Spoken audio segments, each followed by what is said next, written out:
Imagine a terrifying situation. The sun is coming so close to Earth that its blinding light, unbearable heat, and immense gravitational pull begin to kill millions by the minute. In a desperate attempt to survive, a group of scientists makes a bold plan to hide under the ocean, hoping that the water will shield them from the deadly solar rays. But can they truly escape the sun's wrath? The story begins in a high-security military research center where Lieutenant Amy, a dedicated officer, is performing her usual duty of analyzing satellite data. But today she notices something shocking, something beyond her wildest nightmares. Amy discovers that intense solar waves from the sun are heading towards Earth at an alarming speed. She realizes that when these waves hit, the planet will be engulfed in deadly radiation, making survival impossible for anyone left exposed. Disturbed, Amy rushes to inform her senior officer, only to be told to keep quiet. Her superior seems unfazed, as if she already knew this devastating news. Amy quickly understands that the world is on the brink of a catastrophe and that the authorities may be hiding the truth. Frantic, she races home, calling her family to warn them. She urges them to find shelter in underground bunkers or deep caves before the next sunrise,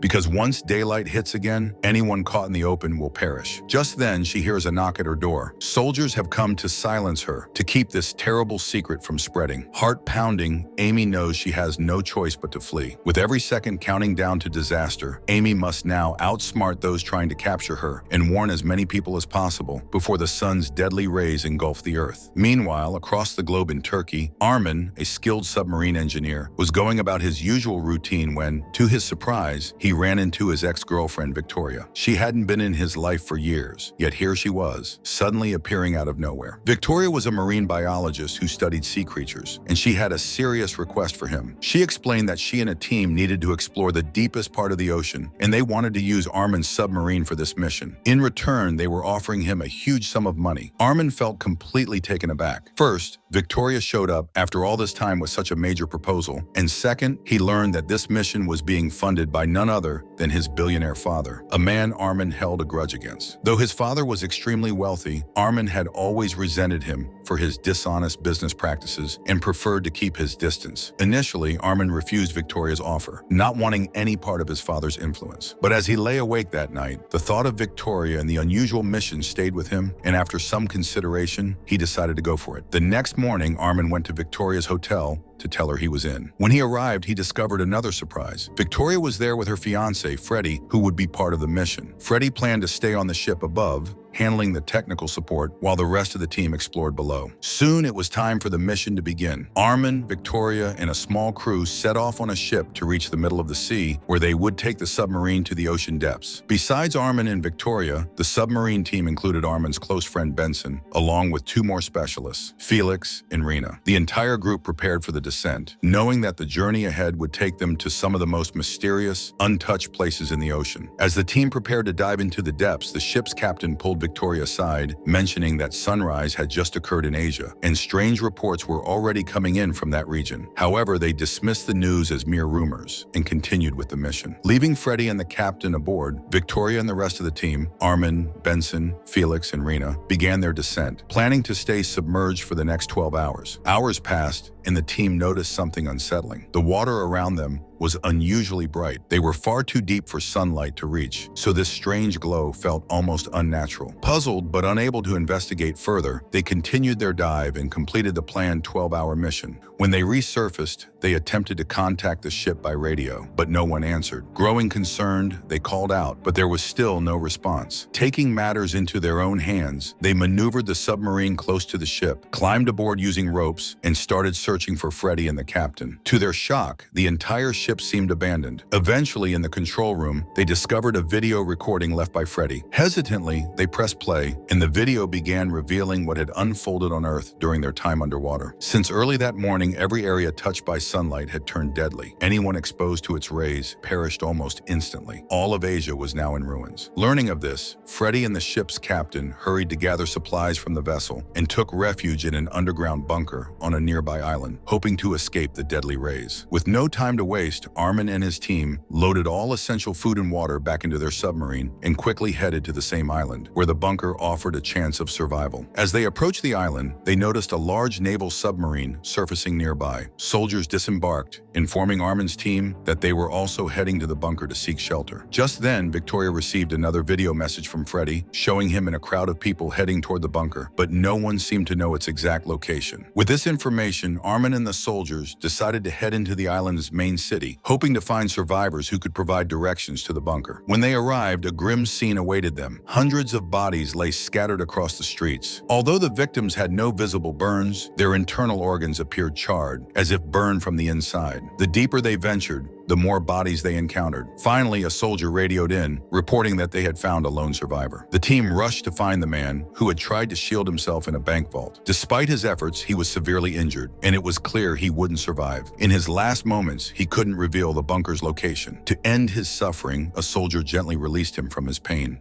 With dawn only 30 minutes away, the team was forced to abandon the search for Freddy and return to the submarine or face certain death in the morning light. In desperation, Victoria reviewed Freddy's video one last time. This time, she recognized some landmarks in the background, piecing together a route to the bunker. Victoria and Armin hurried toward the location she had recognized from Freddy's video. While back at the bank, some soldiers began frantically looting cash. Their commanding officer, exasperated, scolded them for their foolishness, reminding them that with civilization collapsing, the money would soon be worthless paper. In the midst of this, the bank's automatic vault door suddenly shut, trapping all but one soldier, Olton, outside. Without anyone alive who knew the vault's password, the soldiers inside were effectively sealed in with no way out. Helpless, Olton was forced to return to the submarine alone, bitterly blaming Armin's team for the tragic fate of his trapped comrades. Once back on the submarine, Anna pieced together a likely explanation for the disaster. The news reported that every 11 years, the sun undergoes a polarity shift, but this time the shift was far more extreme. This unusual solar activity had caused the sun to draw dangerously close to Earth, resulting in intense solar waves that were killing millions. Meanwhile, Armin and Victoria finally reached the bunker. To their horror, they found it littered with lifeless bodies, proving that even the bunker hadn't shielded anyone from the deadly sunlight. Among the deceased was Victoria's fiancé, Freddy. Heartbroken, she fell to her knees beside him. As they searched for answers, they found Freddy's last video recording. The footage revealed the terror of the final moments. Shortly after sunrise, the people in the bunker began screaming in agony as the intense rays burned them from the inside out, leading to a swift and brutal end. As the sun threatened to rise, Armin gently helped Victoria back to her feet. Leaving Freddy's body behind was difficult, but with time running out, they quickly made their way back to the submarine. When they reached it, however, the angry commander initially refused to let them inside, declaring that they should have perished along with Freddy. Thankfully, the chief intervened and ordered that everyone be allowed back on board. Once inside, Armin and Victoria realized that the chief was fair-minded, even if the others were not. The rest of the crew, however, treated Armin's group with disdain, assigning them the most menial tasks, such as cleaning toilets, to keep them busy and humiliated. Tensions grew as some soldiers openly mocked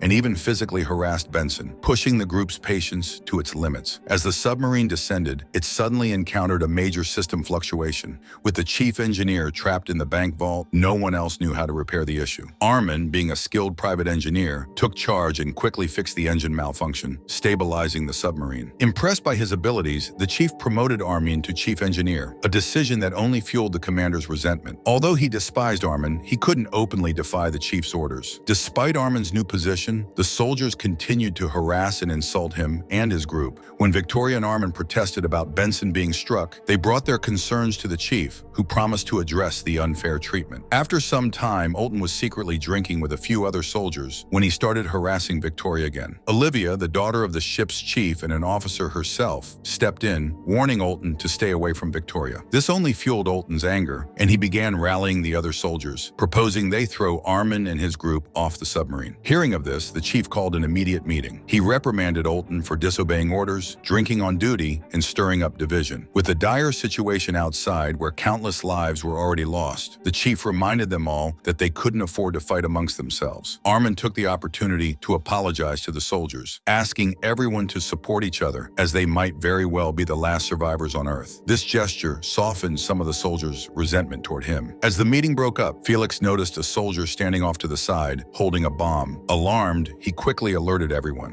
When they gathered, the soldier explained his despair, believing that, with their families likely dead, there was no point in their survival. The chief recognized that reasoning with him was futile and, realizing the danger to everyone else, made a selfless decision. He entered the compartment with the soldier, sealing the door behind him. Moments later, the bomb detonated, killing both the soldier and the chief. The explosion caused serious damage to the submarine, and seawater began flooding in through a breached section. The team tried desperately to seal the leak, but it was clear the only solution required sealing it from the outside. Despite her grief over her father's death, Olivia resolved to help, volunteering to go out with Armin to attempt the dangerous repair and prevent the submarine from sinking. Armin and Olivia donned their protective suits and stepped outside the submarine, locating the breached area. Armin began welding the leak shut, with Olivia holding a torch to light his work. Suddenly, a large fish struck Olivia, knocking her back and ripping away her necklace, the last keepsake she had of her father. Distraught, Olivia instinctively dove down to retrieve it as it sank into the depths. Meanwhile, Armin finished sealing the leak and, realizing Olivia was missing, immediately went after her. He found Olivia below, but they soon noticed that the submarine had drifted ahead, leaving them behind. Panic set in until they managed to signal the submarine with the torch, allowing them to reboard. Armin gently reminded Olivia not to risk her life over keepsakes, explaining that her father wouldn't want her to endanger herself for a memento. With the submarine now stable, they decided to stop at a nearby military base to gather additional food and medical supplies. Benson, meanwhile, ventured alone to survey the nearby city, finding it in ruins. Fires burned throughout, and the streets were eerily empty. The weight of the destruction around him, along with the likely loss of his loved ones, left him questioning the purpose of survival in such a world. At the base, the crew found many fallen soldiers who hadn't escaped the catastrophe. Together, they respectfully performed last rites for the dead before collecting whatever supplies they could find. To their dismay, the food seemed to have lost all flavor, as if the sun's brutal rays had drained it of nutrients. Resigned, they returned to the submarine with what they could carry. Later, as Armin and Felix sat talking, they noticed a shadow darting behind them. Startled, they gave chase, joined by the other soldiers, until they caught the mysterious figure. To their astonishment, it was Lieutenant Amy, the same officer who had first discovered the impending solar disaster. She explained that since her early warning, she had been hiding within the submarine to escape the deadly sunlight, concealing herself for days in an effort to survive. The commander, suspicious of the newcomer, ties Amy up and demands to know her identity. Felix soon finds an empty compartment beneath his bed, revealing where Amy had been hiding all this time. When questioned, Amy confesses everything. After discovering the impending disaster, she had taken refuge in the submarine's lower section, knowing it would remain underwater. From her hidden vantage point, she had observed everyone on board and had uncovered many of their secrets. She revealed that Felix suffers from frequent nightmares, while Anna had taken someone else's place to join the mission. When only Olivia and the commander remained with her, Amy shared another shocking revelation. Olivia's father, the chief of the submarine, had been keeping many secrets. Amy overheard him contacting someone outside, which raised suspicions. Hearing this, Olivia was both hurt and enraged. Amy continued, revealing that Victoria had also known the chief beforehand, and that bringing Armin and the others aboard had been planned between her and the chief. The commander and Olivia found proof of Amy's claims when they searched through the chief's belongings, discovering a diary. In it, the names of Armin, Felix, Anna, and Benson had been crossed out, but Victoria's name was circled, confirming Amy's story. It now became clear that Victoria's sudden reappearance in Armin's life, her insistence on taking him and his team underwater, and her prior connection with the chief were all part of a carefully crafted plan. Even now, Victoria seemed to be secretly trying to contact someone outside the submarine, hiding her communications from the rest of the crew. But why? What was her hidden agenda, and who was she reaching out to? The commander and Olivia decide to quietly investigate her intentions, rather than confront Victoria directly, realizing she's unlikely to disclose the truth willingly. Meanwhile, Victoria is attempting to covertly contact someone from the control room,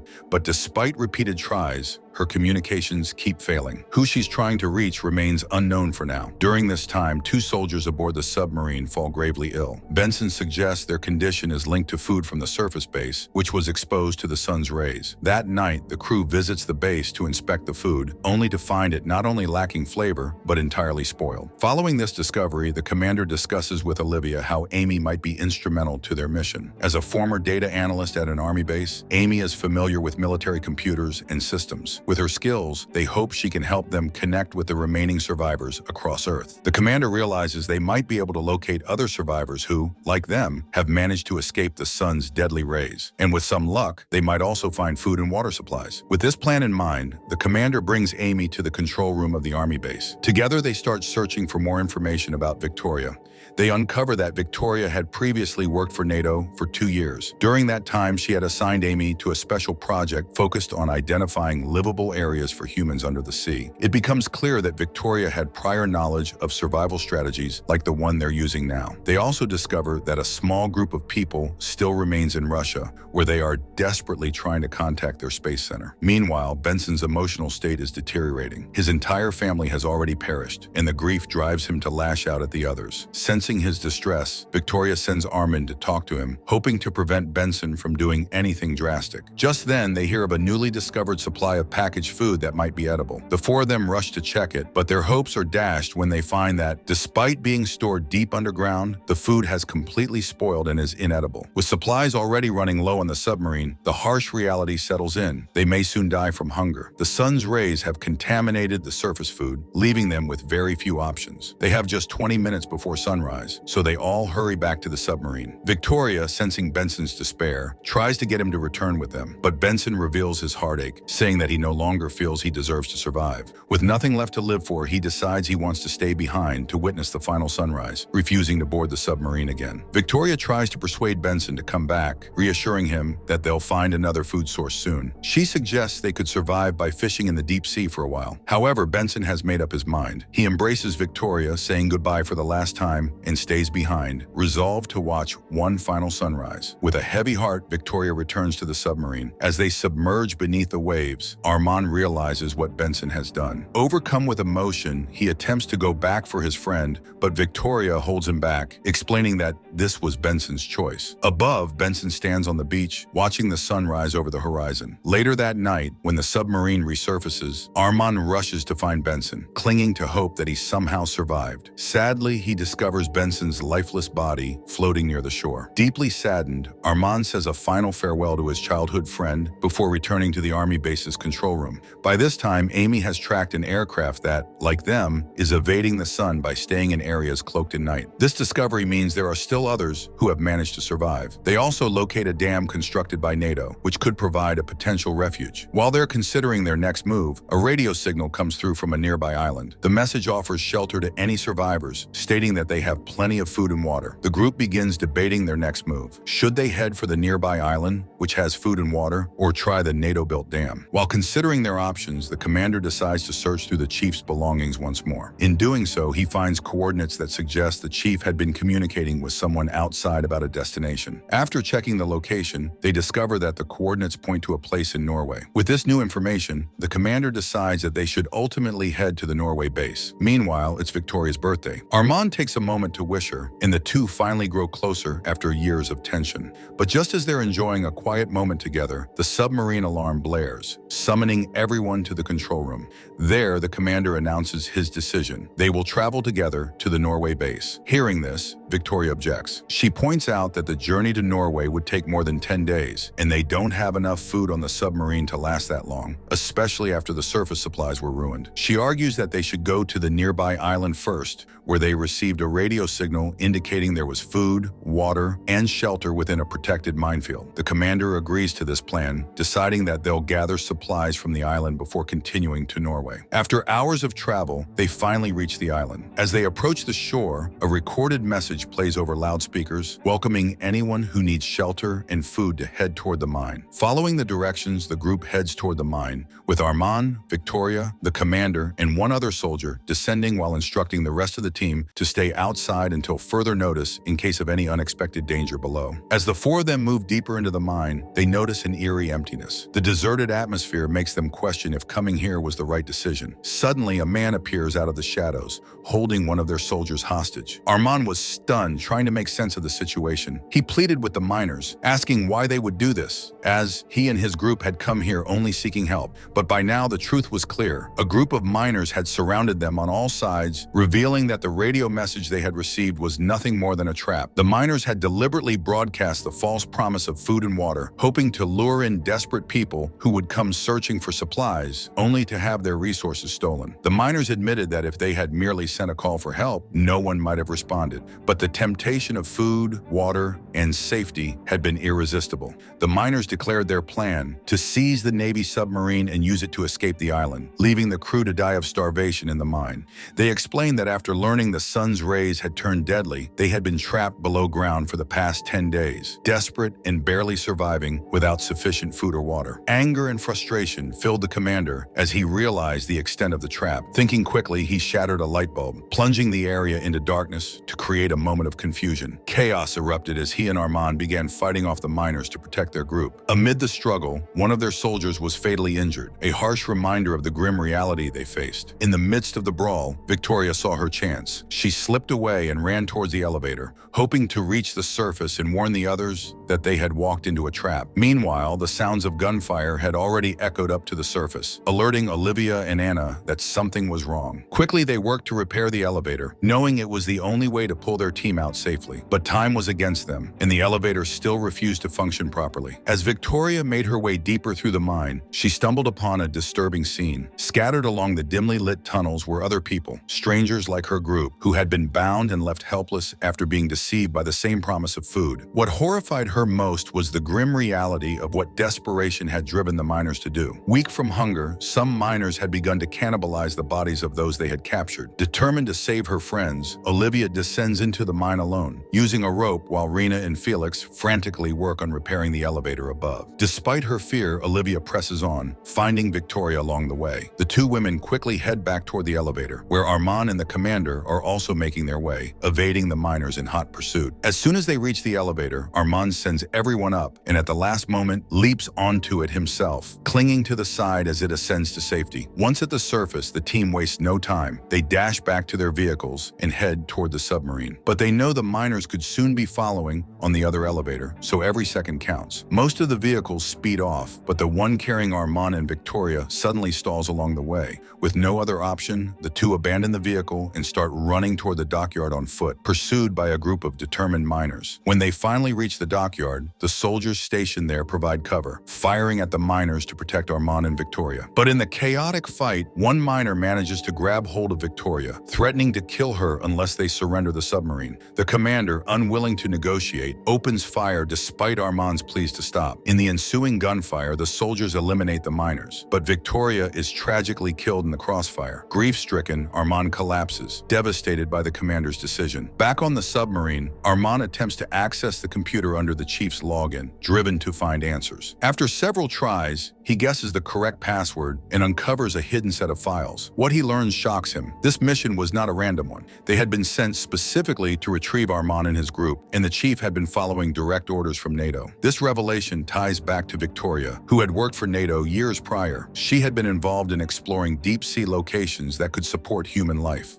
likely as a response to the solar catastrophe they now faced. As Armand processes this, he becomes overwhelmed with anger, and when he next sees the commander, he attacks him, blaming him for Victoria's death. To restrain Armand, the other soldiers decide to tie him up. However, this only fuels the frustration of Felix and Rena, who protest by announcing they will no longer work on their research into growing crops on the submarine. Their work on cultivating food was vital to prevent starvation, and without their expertise, survival would be difficult. Felix and Rena insist that until Armand is released, they will refuse to continue their research. At first, the commander dismisses their demands and orders the other soldiers to attempt the research themselves. But after a full day of little progress, the soldiers begin to realize they lack the specialized knowledge required. Reluctantly, they report to the commander that if they want any hope of producing food, they will need Felix and Rena's help. Meanwhile, Olivia approaches Armand, sharing a hard truth. She reveals that his late girlfriend Victoria had known the chief for years and had purposefully brought him and his group onto the submarine. She had suspected something of this scale would happen as far back as 2 years ago. Though saddened by the revelation, Armand's resolve only strengthens. He confides in Olivia that the commander's leadership leadership is endangering everyone,